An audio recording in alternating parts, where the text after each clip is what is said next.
Povijesni muzej Poljica već 4. godinu sudjeluje u Noći muzeja. Domaćini kulturno-umjetnička udruga Mosor iz Gata pripremili su program koji se sastoja od razgledavanja muzeja, dječje sportske radionice i poljičkih sportova, kako za djecu, tako i za odrasle. Osim same demonstracije sportova i igara, posjetioci su se mogli i sami okušati u njima.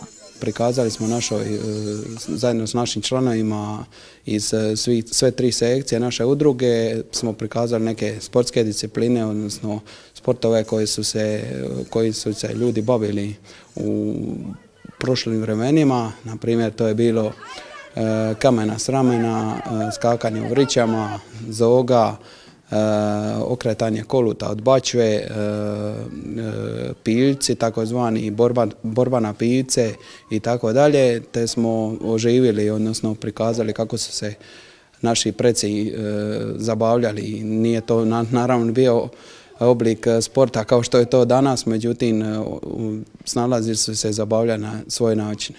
Ovom prilikom najmlađi su naučili nove igre koje će, sudeći po entuzijazmu, nadamo se uspjeti barem malo zamijeniti nove tehnologije. Igramo se kukala, ovako vanka nogomet, rukomet, na tjelesnom se igramo svašta graničara, tako skakanja udalji, tako to. A večeras ovdje ste vidio neke drugačije igre?